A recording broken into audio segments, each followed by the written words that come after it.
Sanctioned Pinball is nearly back, so today we have a tournament report, and we're also going to go over what to look for during practice time right before a tournament, and we're going to talk about what to look for in a pinball machine right before you start your game. All that right now on a Pinball Podcast.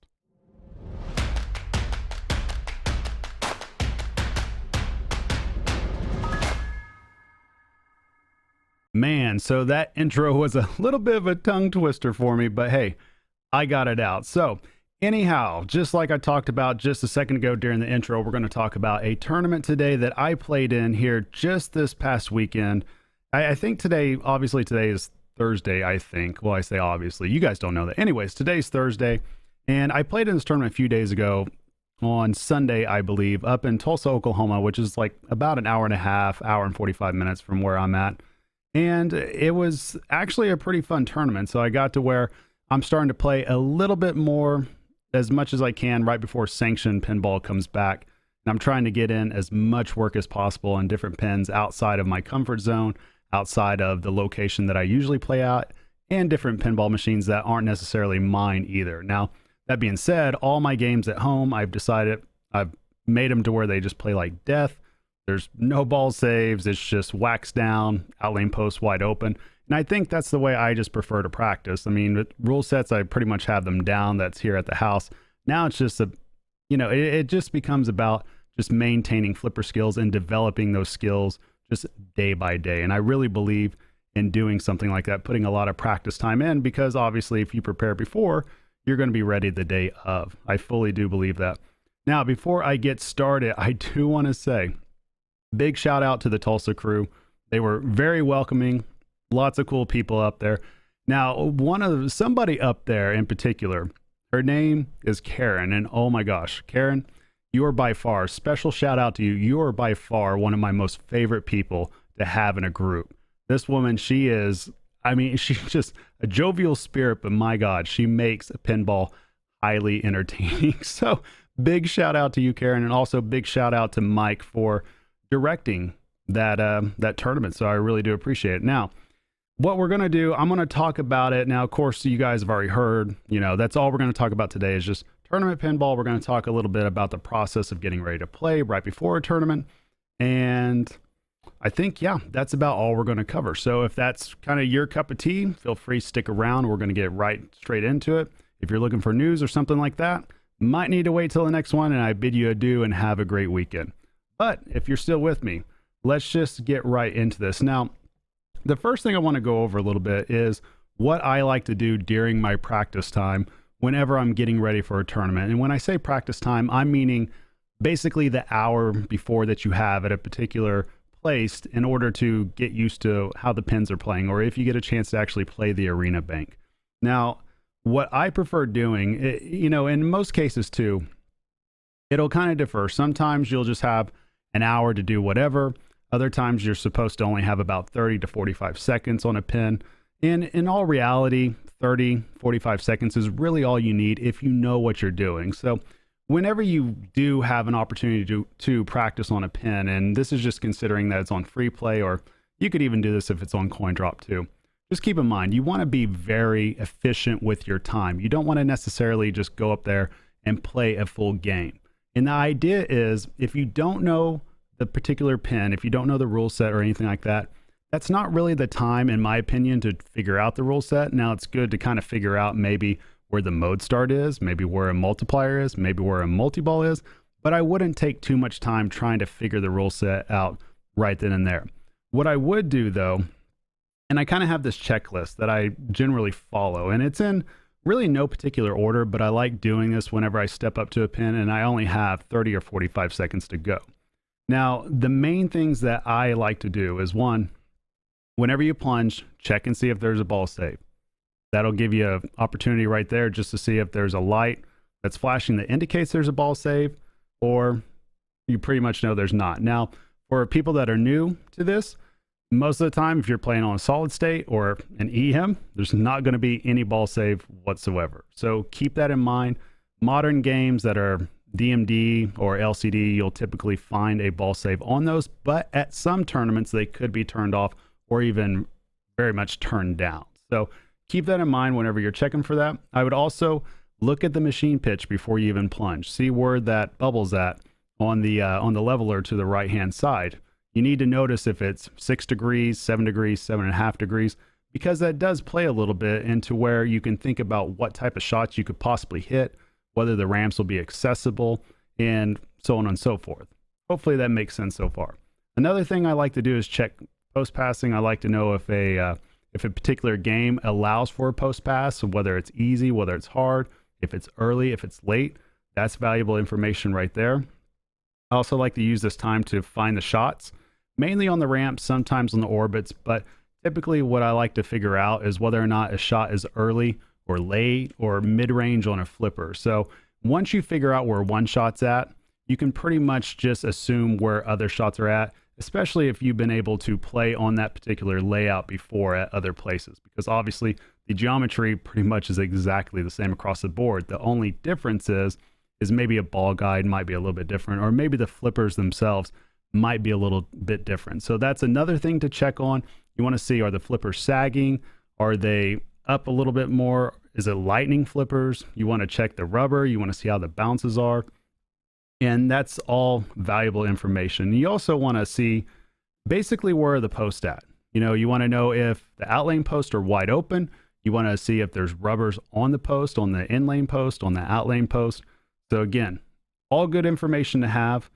And then the final thing you want to do is, what I like to do in particular is just check the tilt. I like to see how much I can get away with an upward nudge, with a side to side, and with slaps. So that seems like a lot to go over. Now, all of this I don't necessarily do on every single pin, or I do this on basically every pin. But what I'm meaning is I won't necessarily do this entire checklist on every single pin, because sometimes you got to kind of wind down the checklist. So kind of get in your head what you want to see. And these are just things to look out for. And it's going to be awfully hard to check all these things with just 30 or 45 seconds. But at the same time, if you can come back around and do it again, perfect. Now, if you're just looking at one pin in particular that you're a little bit worried about, maybe you might want to go through this checklist a little bit more, or a little bit more in depth. And that could help you in particular. And I'm like that sometimes. I got certain pins out there that I feel comfortable on no matter what, no matter where it's at. And then there's other pins out there that I know for a fact I'm going to have a difficult time with it. And so I want to see how that particular pin will play. That's typically how I approach it. Now, the other thing that I like to do right before I start an actual game, and this is just like a mini checklist to go over that's useful if you're in strikes, match play, basically any tournament. And the big thing that I like to do is I like to check where the flipper position is at, just to remind me, where is it at? I like to check for the out lane posts to see if they're wide open, to see if there's a rubber on there. I like to also check the orbits to see if there's normal size rubbers on the posts that go around to the orbits, because some of these games, the tournament directors will actually put a rubber on there that's much larger or much fatter than what the normal size rubber would be. And the reason for that is to make that shot a little bit more difficult, or make the return a little bit more difficult. So that's something to kind of look out for. I've ran into that before on Game of Thrones. I know I've been talking about it with several other people that Mandalorian is probably going to be the type of pin that will have this done. And there's a few other pins out there too in which something like that has happened before. And I've seen it happen a lot on EMs as well, to kind of make it to where that feed is a little bit more erratic back to the flipper. So be sure and check for that.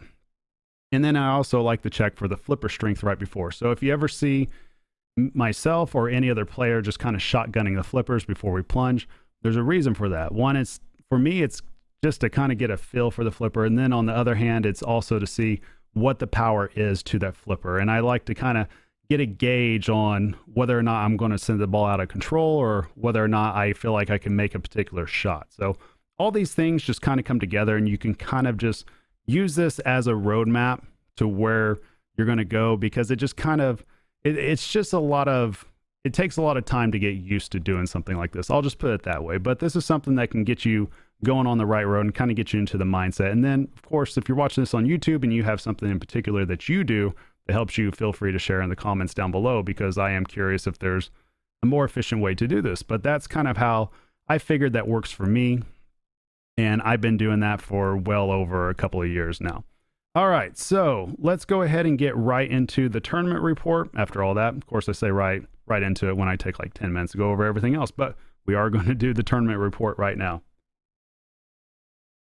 So this was a target match play that I think we ended up ending a little bit early. I think we ended up stopping right at 10 rounds, or maybe it was 9 rounds. I can't remember, but the games lasted a little bit long, but that's okay. I ended up going to this tournament and I had decided right off the bat that I was going to go ahead and just treat it as if it was a Stern Pro Circuit tournament. So no matter how these pins were set up, I was going to take my time. I was going to actually measure out my shots. I wasn't going to play rushed.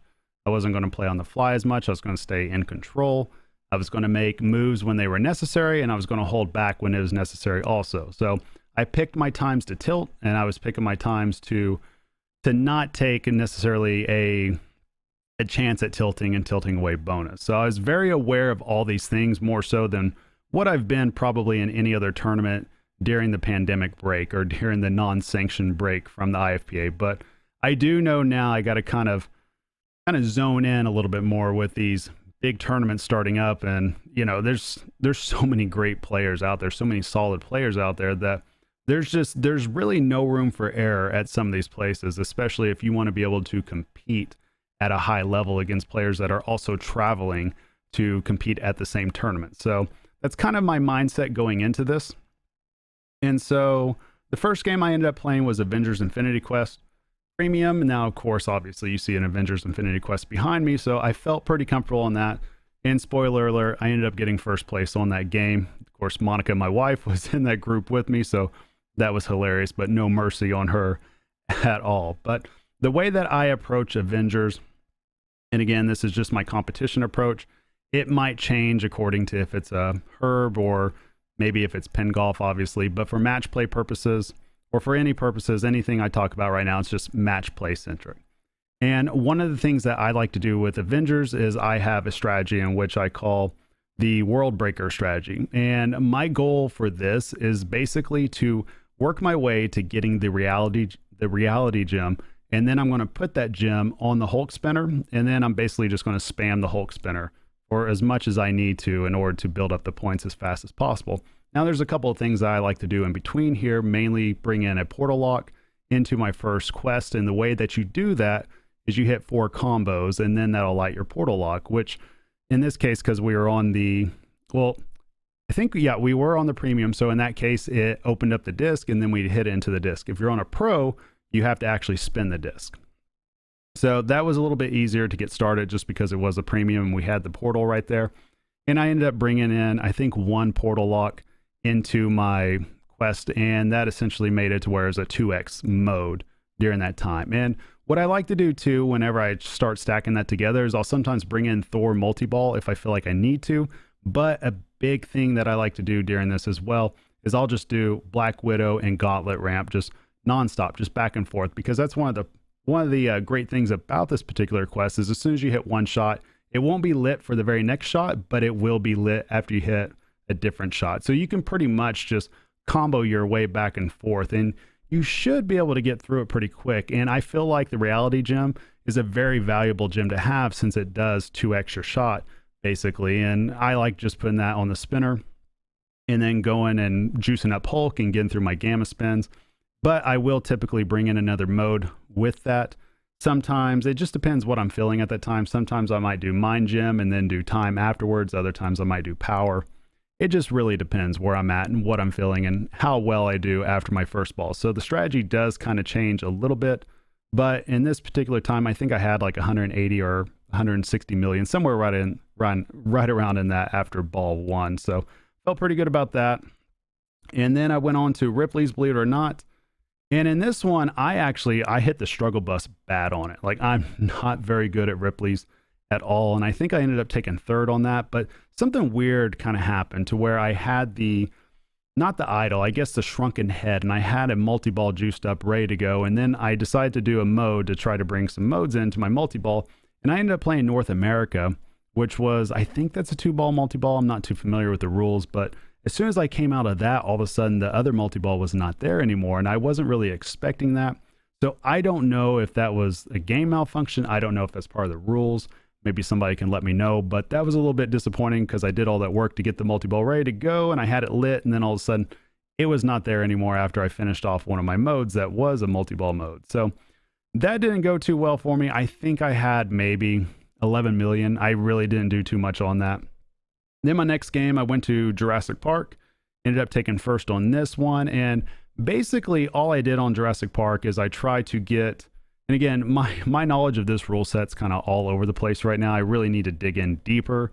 If I see this at a tournament against people that are high level, that know what they're doing, I might be in a little bit of trouble. But other than that, what I tend to do is I try to at least get a couple of dinosaurs picked off or captured. And then this was a premium, so I decided to go ahead and just play Raptor multi-ball instead. And I would bring in a control room with my Raptor multi-ball. And as I did that, I was just kind of able just to kind of wood chop my way to a decent score. I think I ended up being around 280 million or so. And to be honest with you, I couldn't really tell you exactly what I did outside of just hitting lit shots and making sure I stayed in as much control as possible and just kind of just felt my way through the game, found the shots. I would brick it a little bit, get back under control, find a shot, hit it, just kind of rinse and repeat, hit a few jackpots here and there. And that's typically how this game went for me. But I love the game. I love Jurassic Park. I just need to spend more time on it and just kind of feel my way through it a little bit more and kind of get an idea of what my roadmap exactly would be whenever I am playing that in match play. So I did notice while I was playing that, I was like, I might need to shore things up on this game a little bit. So my next one going forward was on Oktoberfest. Now, with Oktoberfest, I have not played this game in probably about 2.5 years. I think the last time I played it was TPF 2019, and that was just for a couple of games at their booth. I've never played it on location. At least I don't think I have. If I did, totally forgot. And I'm not going to lie, I was completely lost on this game. I just jumped right into it, didn't look for any notes. I kind of had an idea that you need to hit the scoop to start a tent mode, and that you would pick your mode and stuff like that. But what I ended up messing up on, I knew that there was some type of multi-ball mode in there. I just could not remember for my life what it was. So I had a chance to choose between juggling and I think it was duck target. And I ended up picking duck target. And that was the most horrible idea ever in the history of pinball for me playing, because basically, one, I did not get a multi-ball out of that. And two, it just lit targets all around for me in which I did not want to hit. And you know what? It was so weird. After about 4 shots, I was just ripping ramps and I could not hit the target. I was missing the target and just hitting the ramps. And I ended up draining out, and legitimately, I think I had 4,000 points after ball 1. It was so bad. But anyhow, somehow, right around ball 3, I ended up just kind of grinding my way back. I finally started finding some of the shots, and I learned my lesson that anytime I got into the tent, I would take juggling. And I think I somehow was able to kind of go around that twice. And I realized too, by hitting, I guess it was the October and the Fest targets, those ended up lighting my locks somehow. And I nearly got a multi-ball off of that, but didn't quite get there. I think I had like the side ramp to go, or maybe it was just one more left ramp, and I ended up draining out right before them. But I ended up taking second. I think I was around 700,000, but my opponent, Russ, he just blew it up on his ball 1. I mean, he was playing forever, and I think he ended up with right around 900,000 or so, and that was without playing one of the multi-balls. And I say blowing up because, quite frankly, I could not find any points in it outside of going back and playing a multi-ball later on in the day, just testing out. And then all of a sudden, oh, there's 2 or 3 million points in that. So that was a little bit rough, but hey, we got through it. And I ended up moving on to Blackout. And Blackout's a solid state. And basically all I did on this game, it was just, if I was on the right or left flipper, I was hitting the targets that were in the upper right-hand corner. And those targets, I believe it was supposed to light my spinner to the right, if I remember correctly. So once my spinner was lit, I would just throw it back up top. And even sometimes when it wasn't, I would still throw it back up top. And then I just started getting my rollovers all completed, so that way I had my bonus multiplier. And then once my bonus multiplier was built up, then anytime I got on a flipper, I would just start just shatzing the end lanes back and forth. And I think if I remember right, that was worth about 3,000 points or somewhere right around there, and would just keep gradually building up my bonus. And so long story short, got through that first place. I think I can't remember. I was right around 350,000, 400,000, somewhere right around there. But that was my general plan on that. And I think even if I play it again in a competition, I'd probably do the same exact thing. And so my next game, I believe this would be my, how far have we gone? 1, 2, 3, 4, 5. So this is my 6th round game. And I get back on Ripley's, believe it or not, and I learned my lesson, what happened with my multi-ball last time. So I made sure to take that into account. And I also ended up trying to get a 2x playfield going. I think it was a 2x playfield. It was on that grid that was in the middle. Again, not too familiar with the rule set, but I ended up getting that done. And then, you know, one thing led to another, and I just made sure that I just decided I was not going to drain no matter what. And next thing I know, I'm right around like 50 million points or something like that. And this is right around ball 2 or maybe even ball 3, because I might even, yeah, that's what it was. I had a long ball 1. I was right around 20 million, 22 million. Then my ball 2 wasn't near as good. I think I only had like 5 million or something like that. And then my ball 3 was lasting a long time to where I was cycling through multi-balls, and I was just playing for a long time. And I realized pretty much that this game, I had a handle on it. It was one of those things where you just knew you weren't going to drain. So I ended up actually just draining out on purpose, just because I think it was like 40 million of points ahead by then, and we were already about an hour into our game, and everybody else was just waiting around. So I didn't want to be that guy. But it's funny, I ended up playing this game just 2 times here, and admittedly, I was not a fan before this weekend. I played it before, just a couple of years ago, and maybe I was just a different player back then. Maybe I wasn't as skillful. Maybe I just had my head up my butt, but I actually had a lot of fun on that pen this weekend, and it was starting to make a little bit more sense. And now I find myself wishing I could find a Ripley's, believe it or not, to play a little bit more. So again, ended up taking first on there. We go to the next round, and now we're on Simpson's Pinball Party. And this game, I looked at it, I saw where everything was at, and I just knew I was in for the long haul. So my goal with this, whenever I do play a Simpsons, my goal is just purely to get to Alien Invasion, no matter what. Like, all I'm going to do is just get the ball into the garage. I'm going to start, I guess it's a TV mode is what it's called. Then I'm going to relight it to the right spinner, and then I'm going to go back up to the garage again. Eventually, I think you got to hit it one time to open it up and then put it back in there. So it's basically 2 shots, if I remember right. And then I just keep stacking TV mode on TV mode, because the great thing about it is once you start another TV mode up top, it restarts your whole timer to all the modes in particular. So that was just kind of my goal, is just to grind through them. And I wasn't really worried about finishing them. All I wanted to do is just keep starting them, keep the ball alive, get it back up top, just rinse and repeat. And then maybe get lucky and start a couch multi-ball, because there's another flipper up there too. There's actually two small flippers, one to put it into the TV mode, another one to where when the ball does come out of the TV mode area, I hope I'm saying that right, but when it comes out of that little lock area, you can be able to hit it back up into the couch through another flipper. So that would start your couch multi-ball from there. And I just kind of just grinded away to doing that. Maybe got an itchy and scratchy multi-ball, which is at the 3 drop targets to the right-hand side that you would light eventually after hitting it so many times. And yeah, so one thing led to another, and I think trying to remember, I think ball 1 I ended up dumping out with only about like 1.4 million. Just had a weird drain on it. And then by ball 3, I had Alien Invasion lit before my ball 3 started. That's what it was. I played a long ball 2, just got through everything.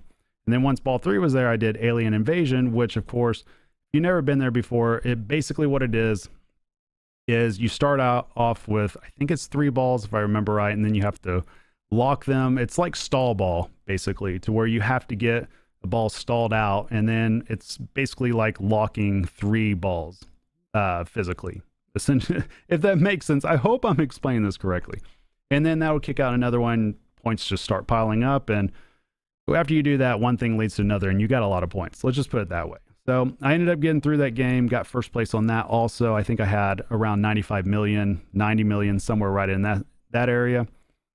And then my next game was Game of Thrones. Now, Game of Thrones, this particular one was on the Pro, and I absolutely love Game of Thrones as a pinball machine. I really do. I know there's people out there that just loathe it, that it's not really the pen for them.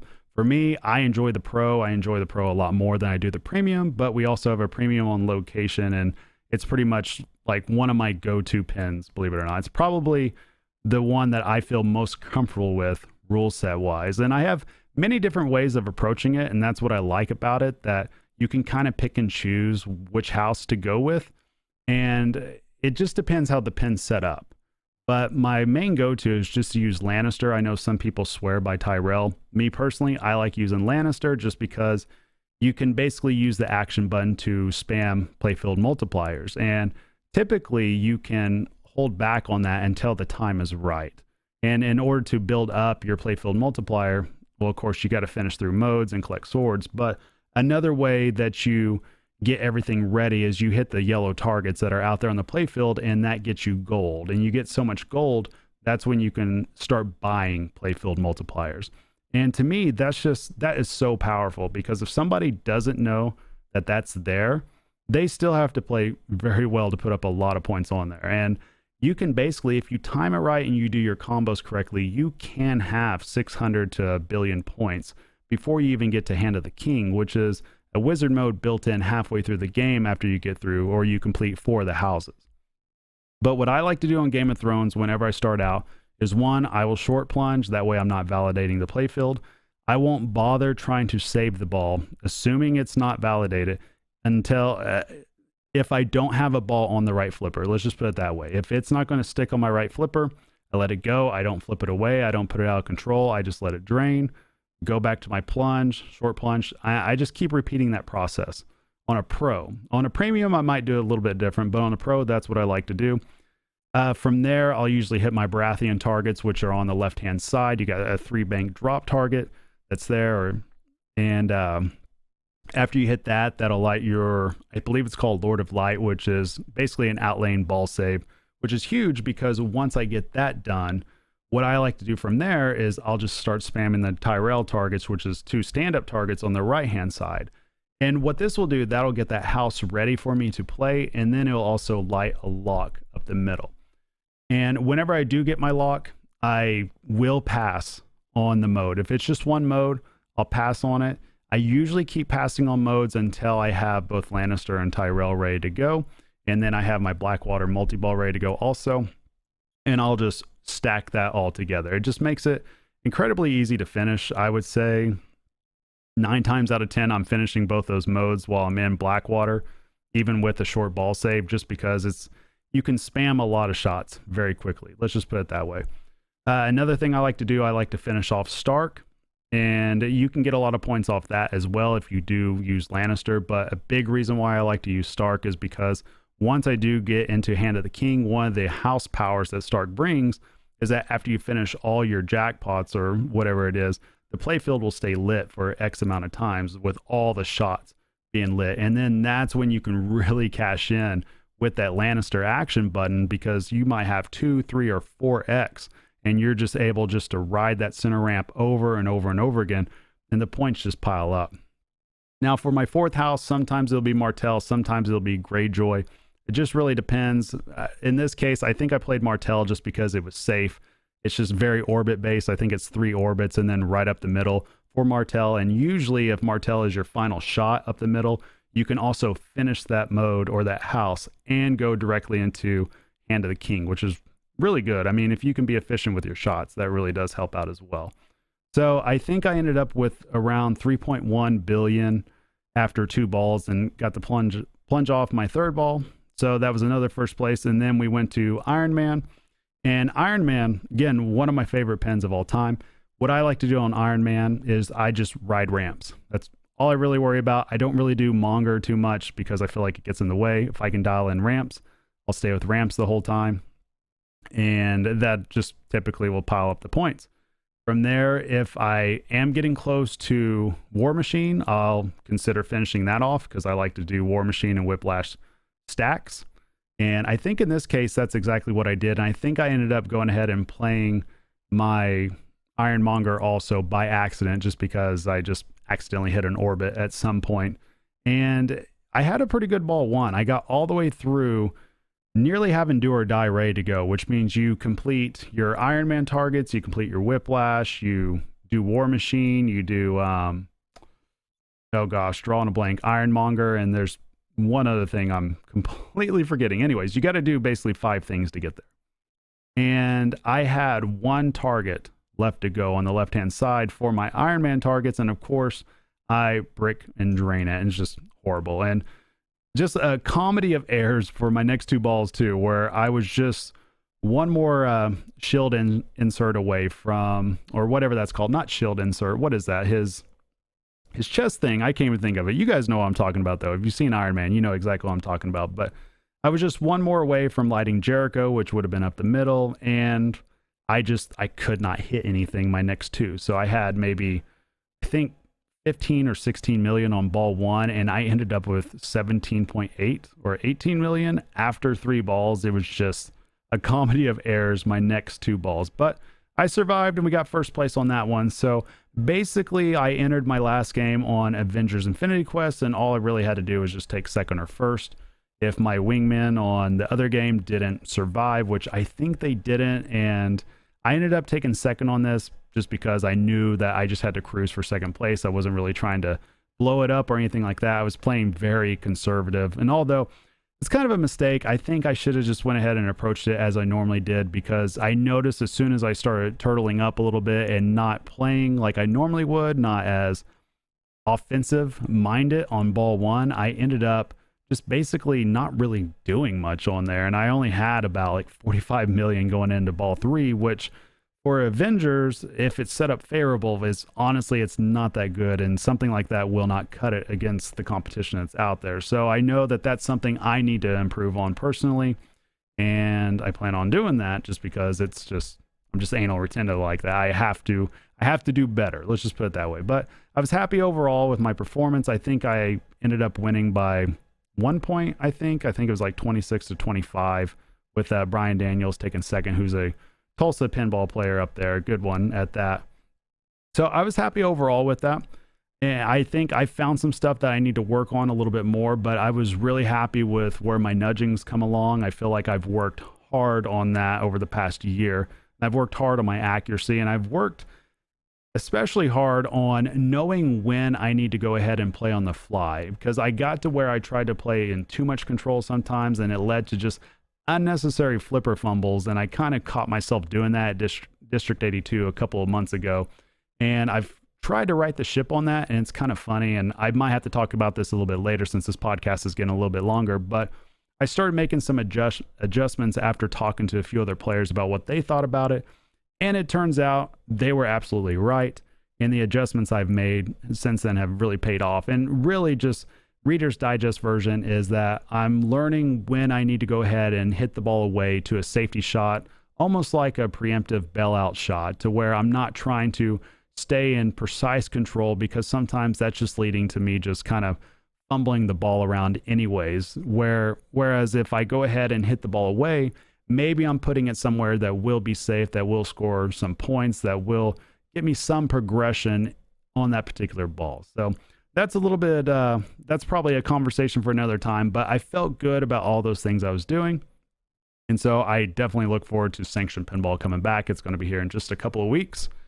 And yeah, I can't wait. That's basically all I got. I appreciate you guys listening. Thank you guys so much. If you guys have any questions, if you have any comments, if you have any advice for anything that I've said on this that you feel like I could have done something a little bit better in terms of my decision making or how I approach a game or just rule set knowledge, I'm definitely open to any of that just because I want to learn. But that's all I got. You guys have a great weekend. Thank you guys so much once again for listening and for watching, and you guys have a good one. Later, guys.